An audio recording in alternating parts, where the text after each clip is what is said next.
Chegamos ao capítulo 1 do nosso livro. Vamos lá.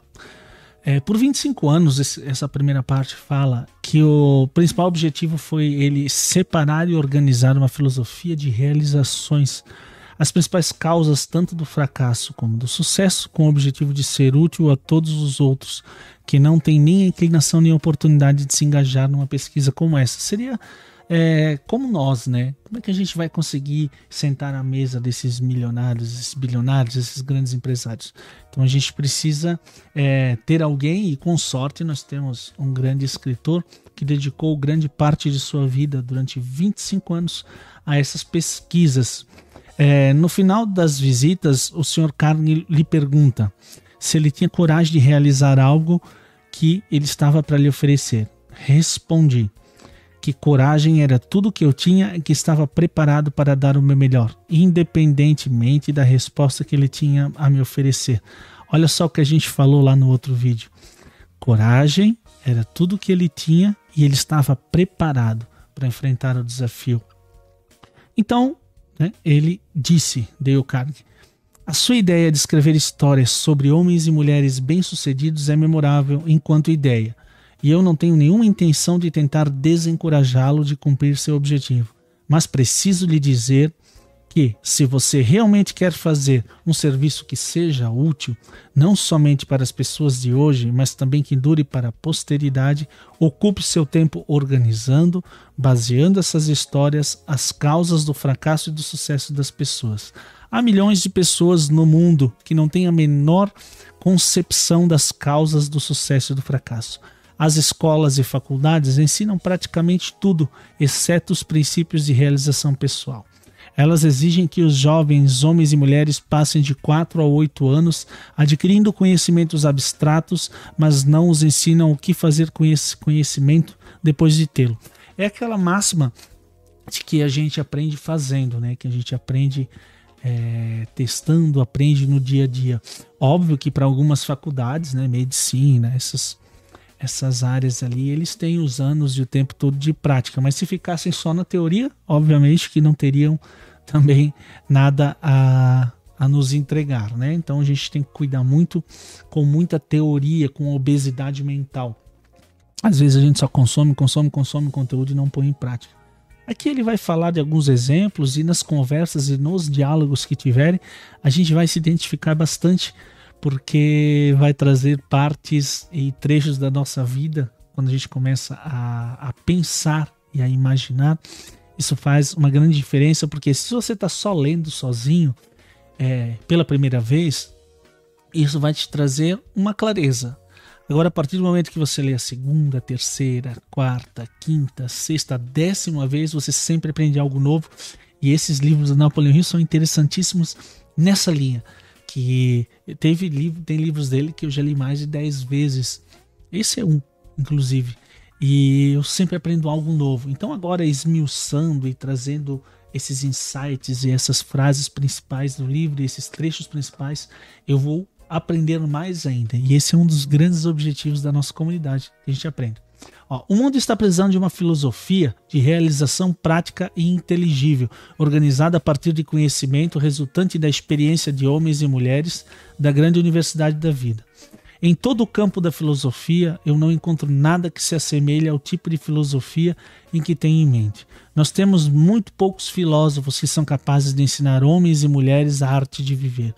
Parece, para mim, que há uma oportunidade que deveria desafiar um jovem ambicioso do seu tipo, mas ambição pura não basta para essa tarefa que sugeri. Aquele que ousar seguir a minha sugestão deverá ter coragem e tenacidade. O trabalho demandará pelo menos 20 anos de esforço contínuo, durante o qual aquele que topar terá que ganhar a vida com outra fonte de renda, porque esse tipo de pesquisa nunca é lucrativo no seu início, e geralmente os poucos que se aventuram a contribuir para a civilização por meio de trabalhos dessa natureza tiveram que esperar 100 anos ou mais após seus próprios funerais para receber o reconhecimento por esse feito. Então ele fala, né, que vai prosseguir, vai demorar, tal, não vai ver resultado de início, mas é mais para que ele veja o tamanho do desafio. né? Tivemos muitos pesquisadores e tal, e muita gente ficou famosa muito após a sua morte apenas. O que Napoleão Hill fez de diferente foi que, além de estar estudando e convivendo com essas pessoas, ele aplicou. Essa é a grande diferença para quem tem resultado e quem não tem. Ela aplica o que ela aprende. E olha só, ele botou bastante empecilhos aqui para ver se ele tinha coragem mesmo e se ele queria mesmo seguir em frente com esse projeto, com esse desafio, né? Na parte final de sua pesquisa, se você conseguir com sucesso manter o foco, fará uma descoberta que poderá ser uma grande surpresa.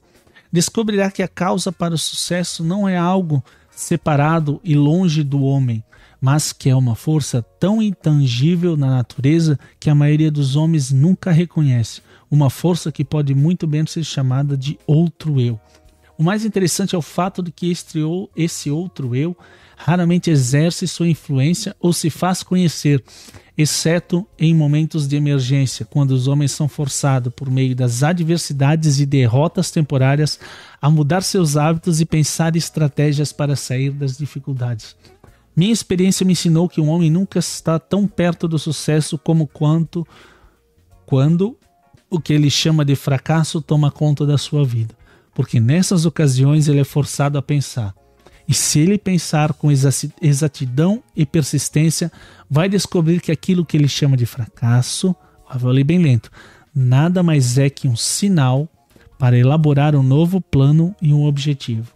A maior parte dos fracassos reais se deve a limitações que os homens impõem a si mesmos e às suas próprias mentes. Se eles tivessem a coragem de ir mais um passo à frente, descobririam seus próprios erros. Esses tempos eu estava falando com um amigo que parece que sempre que a gente está ali, quase conseguindo resolver um grande problema, quando parece que vai engrenar, que vai explodir, que vai dar tudo certo, que vai crescer um projeto, alguma coisa, parece que começam as dificuldades. E dá problema aqui, dá problema lá e tal. Eu vou citar um exemplo que estou vivendo agora. Eu perdi um canal com quase 100 mil inscritos por um ataque hacker. E olha só a ideia que me surgiu, algo que eu já queria fazer há muito tempo, que era esse clube do livro. Então eu pensei, não, eu vou recomeçar os meus canais e eu vou gravar um conteúdo, vou gravar e vou criar uma comunidade, porque a gente precisa mostrar que na diversidade as coisas mudam, que na diversidade a gente se força a mudar. Quando eu perdi esse canal, eu pensei, poxa, eu gravava só com celular, eu não tinha equipamento e tal, fazia ali, editava e tal, só com ring light. O que eu fiz? Comprei um baita de um computador, comprei um microfone, ajeitei uma mesa aqui com uma interface, uma iluminação lateral, alguns suportes. Procurei, não peguei uma câmera ainda, né? Acabei não comprando uma câmera muito potente, mas estou usando o meu celular, que já tem uma câmera muito boa, por falar nisso. E eu modifiquei, eu fiz um investimento. Eu perdi uma renda muito boa que eu tinha com o canal. E o que aconteceu? Ao invés de ficar me lamentando e de recomeçar de qualquer jeito, não. Eu vou recomeçar do zero e vou criar vários projetos que eu possa também, que as pessoas acompanhem isso. E comecei a ler um livro aqui do Napoleão Hill novamente, por um acaso coincidiu, e já no começo ele fala que essas adversidades estão sempre a um passo da gente dar essa mudança, essa guinada, essa mudança de vida. E esse passo, olha o que aconteceu. Rapidamente, em coisa de 15 dias, eu já comecei a gravar, a montar conteúdo, já fiz os layouts, já fiz os projetos, já subi um pouco de material, já fiz os cronogramas, ajeitei um lugar aqui que é só eu acender a luz, ligar o computador aqui, dar um play e gravar. E depois já subi para a plataforma, a edição e tal. A edição eu não faço corte, você vai ver que eu erro uma palavrinha ou outra ali, porque eu já estou lendo e pensando. A nossa mente, quando você começa um livro, um material desse, você já começa a pensar muito para frente. Ó, já derrubando tudo aqui. Você já começa a pensar, eu estou lendo uma frase, já estou vendo o que isso impactou na minha vida lá atrás, o que tem a ver com isso e tal. Você vai ver, se você não tem o hábito da leitura muito, e você está com essa leitura acompanhada que a gente está fazendo aqui, você vai ver que daqui a pouco, na segunda, terceira vez que você lê esse livro, vai mudar demais. As coisas vão começar a clarear, vão começar a melhorar. E você vai ver que as interrupções vão acontecer. Quando você começa um projeto, tudo acontece para que dê errado. Mas por que as coisas têm que dar errado no processo e no projeto? Porque se elas derem tudo certo, bonitinho, funcionar, seria muito fácil, todo mundo conseguiria e você não aprenderia nada. A gente aprende com os erros e as adversidades. Esse livro, escrito há quase 100 anos atrás, nos mostra isso, que essas adversidades elas vêm quando a gente está bem próximo e quando a gente entende que essas adversidades são apenas um aprendizado e um caminho para o sucesso em determinadas áreas da nossa vida. Então, a gente se vê no próximo vídeo.